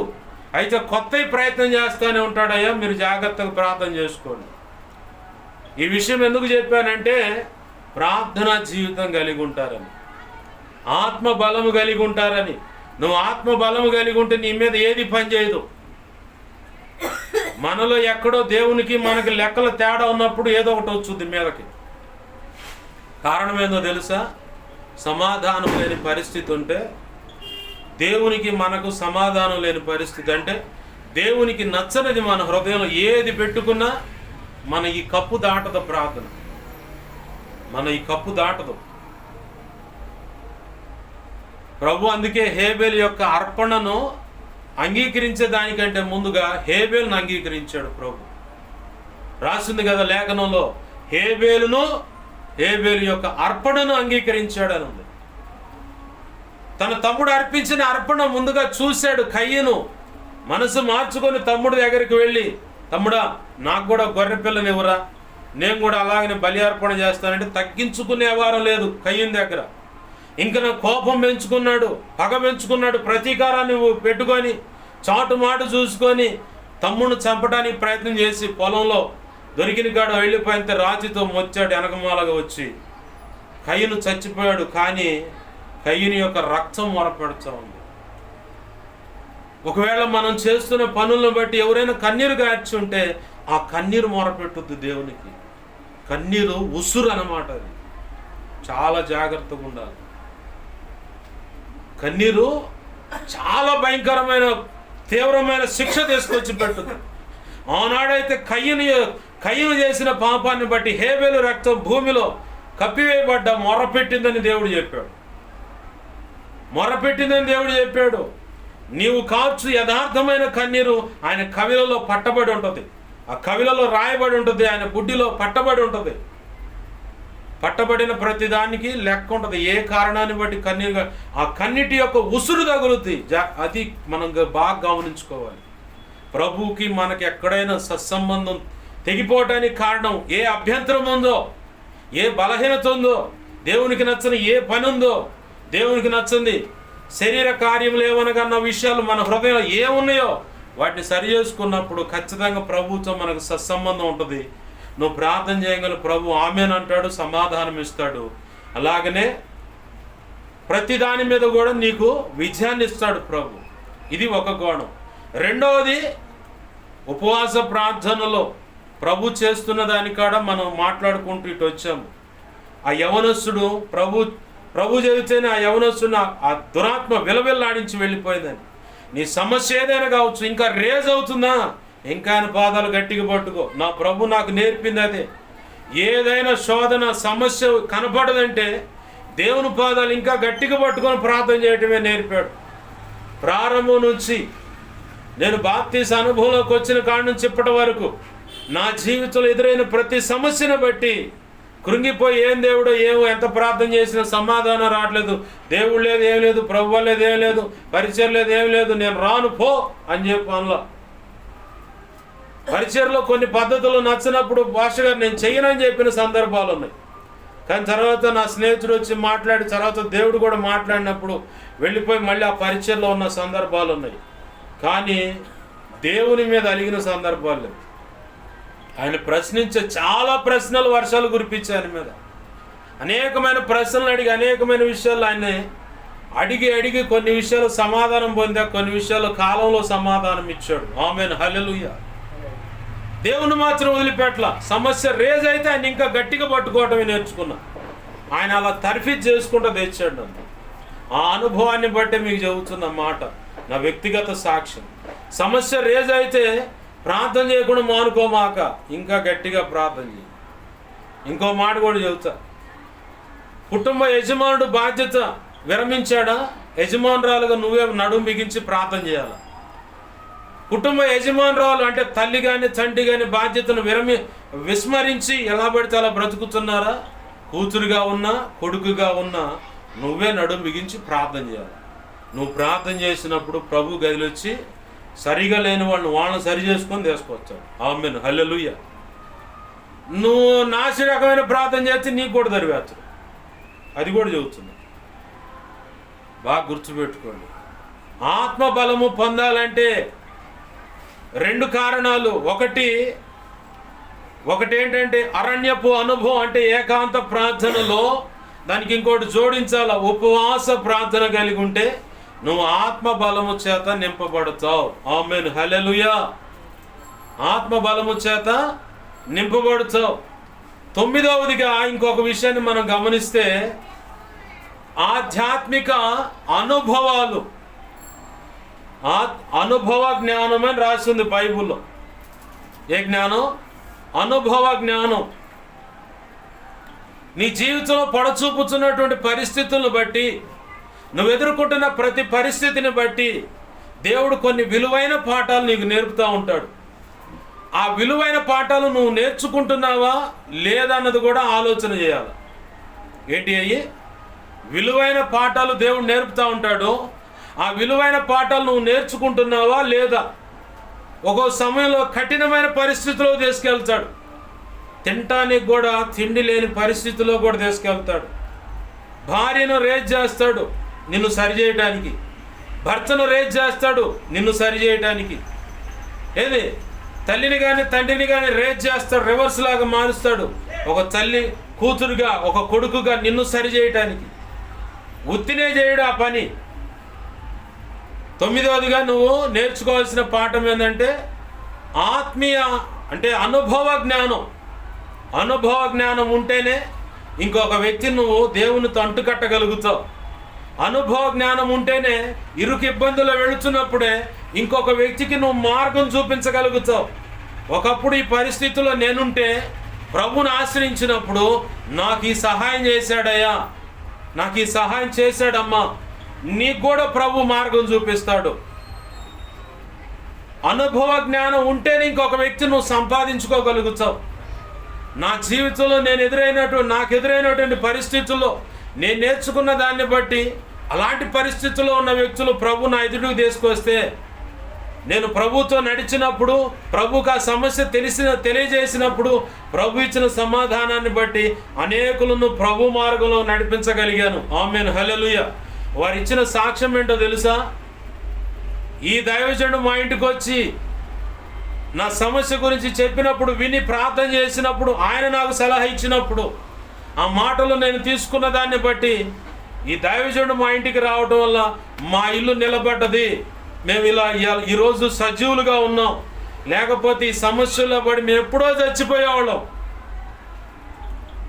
వాస్తవానికి నేను ఎప్పుడో చావాల్సిన వాడిని తీసుకొచ్చి ప్రభు నిలబెట్టి ఆయన వాడుకుంటుంటే, నా సాక్ష్యాన్ని వాళ్ళకి చెప్పినప్పుడు, నేను ఎదుర్కొన్న అనుభవాలు వాళ్ళతో పంచుకున్నప్పుడు, ప్రభు కృపను బట్టి వారిచ్చిన సాక్ష్యం ఏంటంటే ఈ దైవజనుడు వచ్చి మా ఇంట్లో నిలబడి ప్రార్థన చేయటం వల్ల, మాకు ఈ సలహాలు ఇవ్వటం వల్ల నా కుటుంబం నిలబడ్డది, మేము వాళ్ళు ఉన్నాం అని చెప్పి ఇప్పుడు సాక్ష్యం ఇస్తూ ఉన్నారు. నిన్న ఒక తల్లి చెప్తా ఉంది, అయ్యా నువ్వు చేసిన ప్రార్థన బట్టి నీ కృప అంటుంది, నీకు దండం పెడుతుంది తల్లి అన్న. నన్ను కొన్నాళ్ళు బతకని, నీ కృప లేదు ఏం లేదు, ప్రభు చేశాడు సహాయం అంటే, అవునయ్యా ప్రభువే చేశాడు, కానీ నువ్వు ప్రార్థన చేశావు కాబట్టి ఇదిగో నా ఇల్లు ఇప్పుడు నిలబడ్డది, నేను ఇది ఇంటి విషయంలో ఇది చేసుకోగలిగానయ్యా అని సాక్ష్యం ఇస్తుంది. దేవునికి మహిమ కలుగును గాక. హల్లెలూయా. ఆ తల్లి అయితే నేను చచ్చిపోతానయ్యా, నా వల్ల కాదు, నేను ఉండనంది.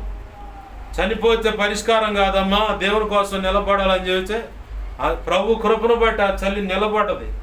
ప్రభు చెప్పినట్టుగా ఆ తల్లి ప్రభు కృపను బట్టి నా ద్వారా ఇచ్చిన సలహాను బట్టి అడుగులు వేసింది. ఈరోజు ఆ కుటుంబం కట్టబడింది. అలాగనే నీ జీవితంలో కూడా దేవుడు కొన్ని పరిస్థితులు అనుమతిస్తున్నాడంటే నిన్ను ప్రేమించే అనేక విలువైన పాఠాలు నేర్పటానికే, మేలేదో కీడేదో నువ్వు తెలుసుకోవటానికే. ఒక సమయంలో అందరూ సహాయ నిరాకరణ చేస్తారు, ఎవ్వరు నీకు సహాయపడరు. తల్లి తరపులు సహాయపడరు, తండ్రి తరపులు సహాయపడరు, లేకపోతే నీ కన్న తల్లి లేదా తండ్రే నీకు సహాయపడ్డు, లేదు భర్త సహాయపడ్డు, భార్య సహాయపడదు, బంధువులు సహాయపడరు. నిన్ను నట్టేట్లో ముంచినటువంటి పరిస్థితి అన్నట్టుగా కనపడుతుంది. అందరూ శత్రువులుగా మారిపోతున్నట్టుగా ఉంటుంది. ఒక్కో సమయంలో అయితే మారిపోతారు కూడా. ఆ ఘడియలో కూడా నువ్వు చేయాల్సిన పని ఏంటంటే చావటానికి పోవటం కాదు. ఎంతమంది వదిలేసిన ప్రభు కృపలో దైవజనులు రాసిన పాట ఉంది కదా, బెర్కమన్నయ్య గారు రాసిన పాట. ఎవరు నన్ను చేయి విడచినా యేసు చేయి విడువడు, చేయి విడువడు, చేయి విడువడు, చేయి విడువాడు, నన్ను చేయి విడువడు. అంటే ఆ పరిస్థితులు నీకు ఎందుకు తెచ్చాడంటే అప్పటి వరకు నీ చుట్టూ ఉన్న వాళ్ళందరి మీద ఆనుకొని ప్రభు మీద ఆనుకోవటం మానేశావు. కాబట్టి ఒక్కోటి మొత్తం పక్కకు నెట్టేసి నిస్సహాయ స్థితిలో నిలబెట్టినప్పుడు నీకు కనపడాల్సింది ఎవరంటే కలువరి సిలువ. ఆమేన్, హల్లెలూయా. ఆ కలువరి సిలువలో నీ కొరకు ప్రాణాలు పెట్టి వేలాడుతున్న యేసు ప్రభు వారు కనపడాలా. నా ప్రభువుకి అని శ్రమలు తప్పలేదు, నా ప్రభువుకు తన తండ్రి తోడే ఉన్నాడు, నేను ఆయన్ని ఆశ్రయించున్నాను కాబట్టి, ఎవరిని? యేసు ప్రభువుని ఆశ్రయించాను కాబట్టి శోధింపబడుచున్న వారికి కూడా మార్గం చూపించే సమర్థుడే ఉన్నాడని లేఖనం సాక్ష్యం ఇస్తుంది. కాబట్టి నా ప్రభు వైపు తిరిగితే ఆయన అన్ని విధాలు నన్ను ఆదుకొనగల సమర్థుడు, ఆదరించగల సమర్థుడు, ఆశీర్వదించగల సమర్థుడు అని చెప్పని నీ వ్యక్తిగత అనుభవాన్ని బట్టి నువ్వు రుచి చూసి తెలుసుకొని అనేకులకు సాక్ష్యం ఇవ్వగలుగుతావు. ఆమేన్, హల్లెలూయా. ఆ కారణాన్ని బట్టి ఎవరు సహాయం చేయకుండా అంత రివర్స్ అన్నమాట. చిన్న విషయాన్ని కూడా రివర్స్ అవుతారు, చెడతారు, అసలు రామాకు మా ఇంటికి అంటారు, ఎన్నో రకాలుగా ఉంటాయి. అందరూ శత్రువులుగా మారిపోతున్నట్టు ఉంటుంది. ఈ పరిస్థితుల్లో నువ్వు దేవుని మీద ఆనుకోవటం అనేది ఒక విషయం అనుభవంలోకి వస్తే, రెండవది ప్రభువుకు నాకు ఏమైనా పొరపాట్లుంటే ఆ పొరపాటు నాకు తెలియపరచడానికి ఒకవేళ ఇలా అంత వ్యతిరేకం అవుతుందా అన్న ఆలోచనకు తెచ్చి నిన్ను సరిచేసి ఆయన అనుకున్న మార్గంలో, ఆయన అనుకున్న పరిపక్వతలోకి తీసుకొచ్చి నడిపిస్తాడు. ఆమేన్, హల్లెలూయా. ఎన్నో అనుభవం ఇది. మనం సరి చేసుకునే విషయాల్లో 9వ అనుభవం ఇది. 9వ అనుభవం అన్నమాట. ప్రభునందు ప్రియమైన దేవుని బిడ్డలారా, ఈ 9 అనుభవాలు దేనికి సంబంధించినవి అంటే మన ఆధ్యాత్మిక జీవితం సరిగా ఉందా లేదని పరిశీలించి ఆలోచించి తెలుసుకోవాల్సిన విషయాలు ఇవి. పరిశీలించి ఆలోచించవలసిన విషయాలు.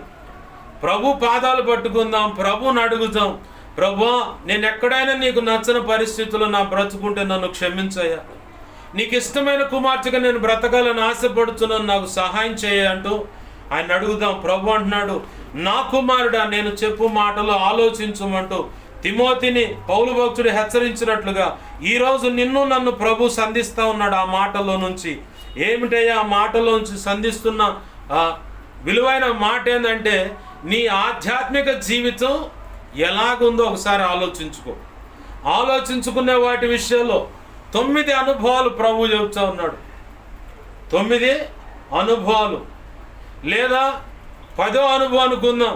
అంటే సమస్యలను బట్టి ఎందుకు ఇలా పరిష్కారం దొరకట్లేదు అని చెప్పని దాంట్లో నుంచి దేవుడు అనేక అనుభవ పాఠాలు నేర్పుతున్నాడు అన్న విషయాన్ని చూసుకోవచ్చు. టోటల్గా ప్రభు కృపను బట్టి 11 అనుభవాలు కనబడుతున్నాయి మనకి ఇక్కడ. 11 అనుభవాలు. నువ్వు చేసే ప్రార్థన బట్టి శ్రమ వదలకపోతే తిరిగి దేవుని పాదాలు పట్టుకొని ప్రార్థన చేయి. అప్పుడు ఆలోచించాలి ఎక్కడ పొరపాటు ఉంది ఏందని. 11వదిగా ఆత్మీయ అనుభవ పాఠం.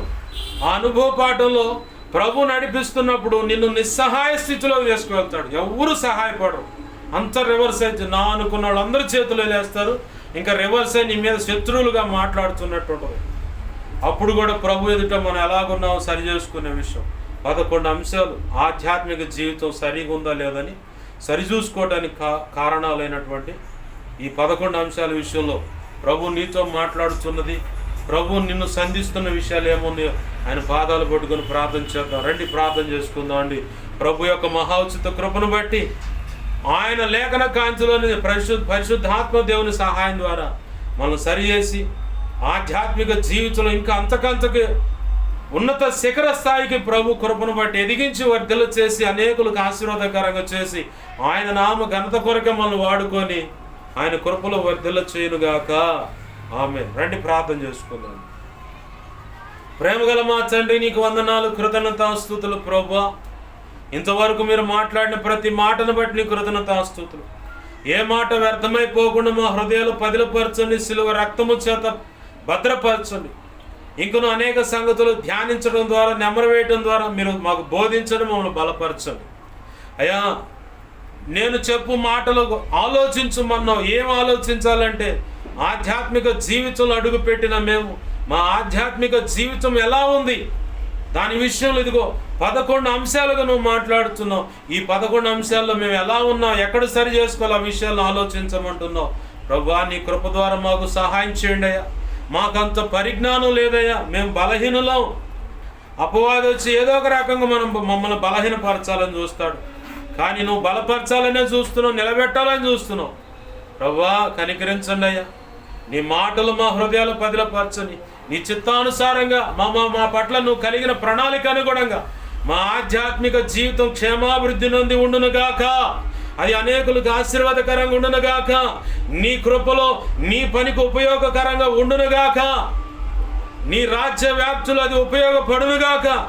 తద్వారా నిత్యత్వంలో మాకు దేవా నీ క్రీస్తు న్యాయపేట ఎదుట బడా మంచి దాసురాలని ఆ మెప్పు, ఘనత, మహిమ, బహుమతులు అందించి నిత్యత్వంలో ప్రవేశం కలుగ చేసి వధువులో ఉన్నతమైన స్థానం ఇచ్చి యుగ యుగాలు నీతో కలిసి నిత్య రాజ్య పరిపాలన చేసేలాగా అది దోహదపడునుగాక.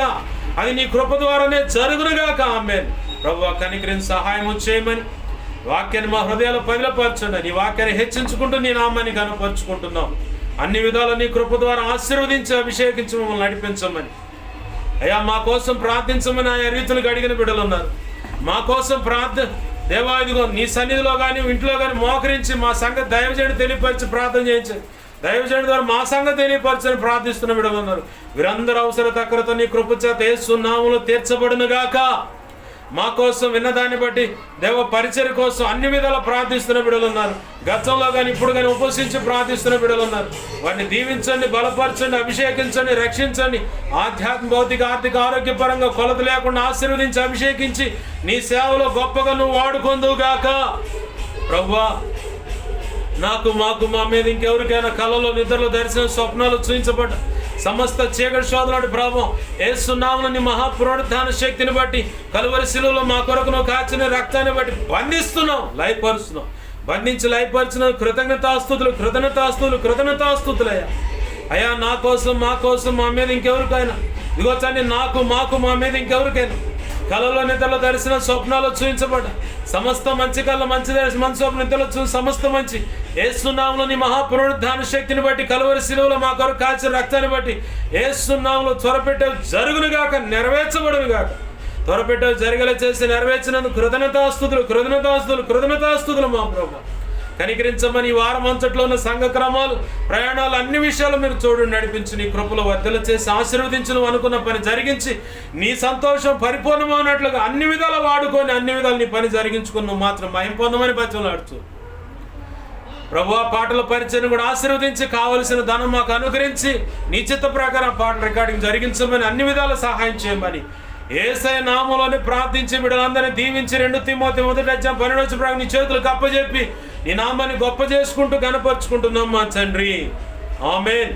ఇప్పుడు మన తండ్రి అయిన దేవుని ప్రేమయు ఆయన ప్రియకుమారుడైన యేసుక్రీస్తు వారి కృపయు పరిశుద్ధాత్మ దేవుని అన్యోన్య సహాయ సహవాసము సమకూడిన ప్రార్థనలు ఏకీపిస్తున్న ముందు ఏకీపించబోతున్న అలాగే ప్రభు ఇచ్చిన ఈ పరిచర్య ద్వారా ప్రారంభించబడిన సంఘాలకు, సంఘ బిడ్డలకు, సహకారులకు, సహదాసులకు, పరిచారకులకు, విశ్వాసులకును, ప్రభు చెప్పిన మాట ప్రకారం వెంబడిస్తున్న దైవజనులకును, వారి పరిచయ కుటుంబ సభ్యులు సమస్తానికి, అలాగనే సార్వత్రిక సంఘంలో ఉన్న సకల పరిశుద్ధులకు నిత్యత్వము చేరు పర్యాంతరం సదాకాలం ప్రభు కృప ఆయన యొక్క ఆత్మ మనందరికీ తోడే ఉండి నడిపించి ఆయన కృపలో వర్ధల చేసి ఆయన అనుకున్న పని జరిగించి ఆయన మాత్రం మన ద్వారా మహిమ పొందును గాక.